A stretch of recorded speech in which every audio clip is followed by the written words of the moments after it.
Hello everyone, सभी मित्रों को मेरा नमस्ते और जय श्री राम। मित्रों, आज की इस वीडियो में हम भूगोल विषय की पाठ्य योजना के बारे में चर्चा करेंगे। तो चलिए शुरू करते हैं बिना किसी देरी के आज के इस वीडियो को। सबसे पहले मित्रों, जो आपकी दैनिक पाठ्य योजना डायरी है उसका ऊपर ही ऊपर आपको पाठ्य योजना का क्रमांक लगा लेना है, जो भी आपकी पाठ्य योजना का क्रमांक है। उसके पश्चात में आपका जिस विद्यालय में बीएड या बीएसटीसी का प्रशिक्षण प्रोग्राम चल रहा है उस विद्यालय का आपको नाम लिख देना है। मित्रों, जो आज का जो अपना विषय है वो जाएगा आपका भूगोल विषय, और जिस दिनांक को आप तैयार करें वो दिनांक हो जाएगी, और जिस समयावधि को आप बना रहे हैं तो समयावधि जाएगी 30 मिनट। मित्रों, अगर अब तक आपने हमारे चैनल को सब्सक्राइब नहीं किया तो प्लीज़ चैनल को सब्सक्राइब कर ले और जो घंटी वाला आइकन है उसको ऑन कर ले, ताकि आपको नोटिफिकेशन सबसे पहले मिल सके, और जो लाइक वाला बटन है उसको ज़रूर दबाएँ। मित्रों, सब्सक्राइब करना बिल्कुल आसान है, आप जानते ही होंगे इसको, तो प्लीज़ सब्सक्राइब जरूर करें ताकि हमारा जो हर्षवर्धन हो सके। मित्रों, इसके पश्चात में आपको जो नेक्स्ट हेडिंग लगा लेनी है वो है आपके शिक्षण के उद्देश्य। तो हेडिंग लगा ली शिक्षण के उद्देश्य। इसके अंदर आपको 2 कॉलम बना ले, शिक्षण के उद्देश्य और अपेक्षित व्यवहारगत परिवर्तन। ये 2 कॉलम बनाने के पश्चात जो शिक्षण उद्देश्य वाला कॉलम है इसके अंदर आपको पहला शिक्षण उद्देश्य लिखना है ज्ञानात्मक। तो ज्ञानात्मक शिक्षण उद्देश्य कारण बच्चे में जो परिवर्तन होगा उसको आप लिखेंगे, अपेक्षित व्यवहारगत परिवर्तन लिख लीजिए। तो उसके जो समझ लीजिए शिक्षण के उद्देश्य होता क्या है। शिक्षण के उद्देश्य तात्पर्य है कि छात्र अध्यापक शिक्षक द्वारा जो शिक्षण करवाया जाता है तो उस शिक्षण से बच्चे के अंदर क्या परिवर्तन होगा या बच्चा को शिक्षण करा के क्या परिवर्तन आएगा, तो इसके शिक्षण के उद्देश्य हो जाएंगे। तो पहला लिख लीजिए आप ज्ञानात्मक और द्वितीय लिख लीजिए अवबोध। तो ये हो जाएंगे 2 आपके शिक्षण के उद्देश्य। तो दोनों शिक्षण के उद्देश्य लिखने के बाद तृतीय जो आपका शिक्षण के उद्देश्य आता है वो है आपका ज्ञानोपयोग। तो तृतीय शिक्षण का उद्देश्य लिखेंगे आप ज्ञानोपयोग। तो हेडिंग लगा लीजिए तृतीय शिक्षण का उद्देश्य ज्ञानोपयोग। तो ज्ञानोपयोग के समक्ष देखिए मैंने आपको जो अपेक्षित व्यवहारगत परिवर्तन लिखा रखे हैं, तो उस ज्ञानोपयोग समक्ष आप अपेक्षित व्यवहारगत पर लिख लेंगे। इसी प्रकार से आता है आपका अभिरुचि और अभिवृत्ति। तो जो 5 शिक्षण के उद्देश्य होंगे आपके 5 अच्छा के तो उन सभी को आपको ध्यानपूर्वक इस प्रकार से लिख लेना है। ये शिक्षण के उद्देश्य आप ध्यानपूर्वक लिख लीजिए। शिक्षण के उद्देश्य लिखने के पश्चात में जो आपकी नेक्स्ट हेडिंग आती है आपकी शिक्षण सहायक सामग्री। तो हेडिंग लगा लीजिए शिक्षण सहायक सामग्री। शिक्षण सहायक सामग्री तात्पर्य है कि छात्र अध्यापक द्वारा जब शिक्षण करवाया जाता है तो शिक्षण कराते समय जो जो सामग्री उनके शिक्षण में सहायता करती है वो सारी सामग्री क्या कहलाती है, शिक्षण सहायक सामग्री। जैसे चौक हो गया, डस्टर हो गया, श्याम पट्टा हो गया, लपेट फलक हो गया, वो सारी सामग्री क्या हो जाएगी आपकी शिक्षण सहायक सामग्री। नेक्स्ट हेडिंग हो जाएगा आपका पूर्व ज्ञान। पूर्व ज्ञान में आप लिखेंगे विद्यार्थी गर्म रेगिस्तान या सहारा के बारे में सामान्य जानकारी रखते हैं, तो ये हो जाएगा आपका पूर्व ज्ञान। इसके पश्चात आप नेक्स्ट हेडिंग लगा लीजिए वो है आपका प्रस्तावना प्रश्न। तो प्रस्तावना प्रश्न के बारे में थोड़ी समस्या जानकारी लिख लीजिए। लिखने से पहले ही इसके अंदर आप 2 कॉलम बना लीजिए, छात्र अध्यापक क्रिया और विद्यार्थी क्रिया। ये 2 कॉलम बना लीजिए। दोनों कॉलम बनाने के साथ में लिखेंगे। लिखने से पहले थोड़ा समझ लीजिए प्रस्तावना प्रश्न होता क्या है। प्रस्तावना प्रश्न से तात्पर्य है कि छात्र अध्यापक शिक्षक द्वारा जब शिक्षण करवाया जा रहा है तो ये जो पाठ्य योजना आप बना रहे हैं उसके अंदर ये सबसे महत्वपूर्ण भाग होता है कि जितने अच्छे आपके प्रस्तावना प्रश्न होंगे आपकी पाठ्य योजना उतनी अच्छी या प्रभावपूर्ण बन के आएगी।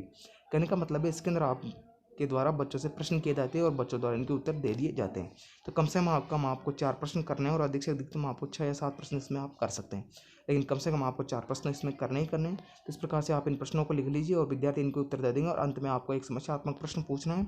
तो उस प्रश्न का बच्चे उत्तर नहीं दे पाएंगे तो एक प्रकार से वो समस्यात्मक प्रश्न हो जाएगा। तो अब इस समस्या का समाधान छात्र अध्यापक द्वारा किया जाएगा। तो आपकी जो नेक्स्ट हेडिंग हो जाएगी वो जाएगा आपका उद्देश्य कथन। तो उद्देश्य कथन लगा के नेक्स्ट हेडिंग लिखेंगे आप इसके अंदर, बच्चों आज हम रेगिस्तान या जो गर्म रेगिस्तान जो सहारा में जीवन के बारे में विस्तार पूर्वक अध्ययन करेंगे। तो ये जाएगा आपका उद्देश्य कथन। तो इस प्रकार से आपको जो प्रस्तावना प्रश्न एवं उद्देश्य कथन इसका संपूर्ण रूप से जैसा मैंने लिखा है उसी प्रकार से आपको लिख लेना है। ये लिखने के पश्चात में जो आपकी नेक्स्ट हेडिंग आती है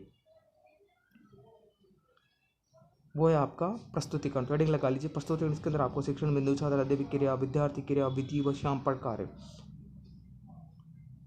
ये 5 कॉलम बना लें। 5 कॉलम बनाने के पश्चात में जो शिक्षण उद्देश्य वाला कॉलम है उसके अंदर आपको पहला शिक्षण बिंदु लिखना है सारा रेगिस्तान का अर्थ। तो सारा रेगिस्तान का अर्थ ये हो जाएगा आपका पहला शिक्षण बिंदु। इसके संग जो छात्र अध्यापक कथन है जो मैंने इसके विकासात्मक प्रश्न लिखा है, इन विकासात्मक प्रश्न को आप लिख लीजिए। विकासात्मक प्रश्न लिखने के पश्चात में जो विधि हो जाएगी आपकी हो जाएगी प्रश्नोत्तर विधि। जो उसके पश्चात जो छात्र अध्यापक कथन है उसके अंदर छात्र अध्यापक कथन में देखिए मैंने इसका जो संपूर्ण छात्र अध्यापक कथन मैंने जिसका प्रस्तुतिकरण लिखा है इसके अंदर, तो आप इसको ध्यानपूर्वक लिख लीजिए। ये लिखने के पश्चात जो विद्यार्थी क्रिया वाले कॉलम में आप लिखेंगे विद्यार्थी ध्यानपूर्वक सुनिए। विधि हो जाएगी आपकी व्याख्यान विधि। जो बोध प्रश्न है उन बोध प्रश्नों को आप ध्यानपूर्वक लिख लीजिए। इस बोध प्रश्न के बारे में थोड़ी सामान्य जानकारी लीजिए, किसके द्वारा पूछे जाते हैं, क्यों पूछे जाते हैं। जो बोध प्रश्न होते हैं वो छात्र अध्यापक अध्यापिका द्वारा पूछे जाते हैं और इसलिए पूछे जाते हैं ताकि बच्चे का ध्यान पढ़ाए हुए पाठ से इधर उधर भंग नहीं हो, करने का मतलब भ्रमित नहीं हो। इसी कारण ये बोध प्रश्न किए जाते हैं। ये बोध प्रश्न आप बच्चों से कर सकते हैं। तो इस प्रकार से आपको ये बहुत प्रश्न लिख लेना है। ये बहुत प्रश्न लिखने के पश्चात में जो आपकी नेक्स्ट हेडिंग होगी तो आपको इस प्रकार से आपको सारी चीज़ें लिख लेनी है। और जो श्यामपट्ट कार्य को आप परिपूर्ण करने के लिए जो मैंने छात्रादेव कथन लिखाया उसके जो आप महत्वपूर्ण बिंदुओं को छांट लीजिएगा। उन महत्वपूर्ण बिंदुओं का आप ब्लैक चार्ट लगा लीजिए और ब्लैक चार्ट लगा के उसके चार्ट के ऊपर आप लिख दीजिएगा। तो ये हो जाएगा आपका श्यामपट्ट कार्य। तो इस प्रकार से आपको ये जो मैंने लिखा है संपूर्ण इस प्रकार से आपको लिख लेना। तो आशा करता हूँ कि आपको ये जो बहुत प्रश्न ये भी समझ में आ गए होंगे। इसके पश्चात जो आपका नेक्स्ट पेज आता है उस नेक्स्ट पेज के ऊपर आपको फिर से वही 5 कॉलम बनाए हैं। शिक्षण के उद्देश्य, छात्र क्रिया, विद्यार्थी क्रिया, विधि व श्यामपट्ट कार्य।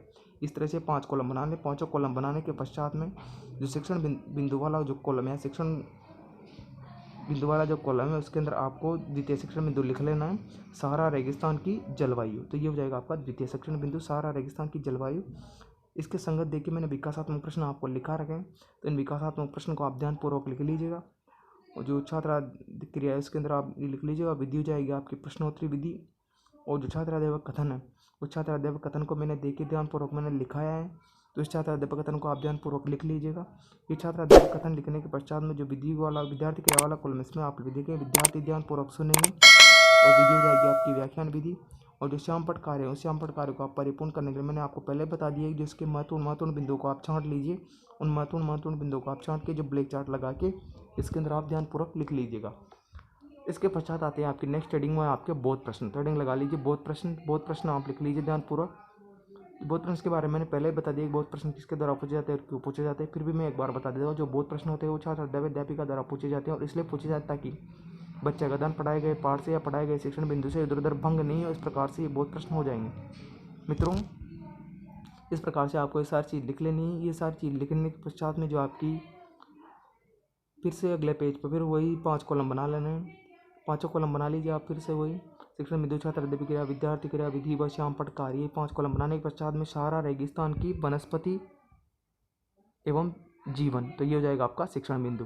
तो इस शिक्षण बिंदु के संगत जो मैंने विकासात्मक प्रश्न आपको लिखा है इन विकासात्मक प्रश्नों को आप ध्यानपूर्वक लिख लीजिएगा।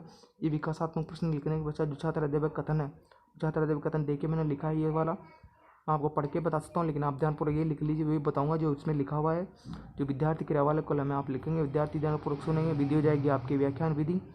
और जो बहुत प्रश्न है वो बहुत प्रश्न आप ध्यानपूर्वक लिख लीजिएगा। बहुत प्रश्न के बारे में मैंने पहले ही बता दिया किसके द्वारा पूछे जाते हैं, क्यों पूछे जाते हैं।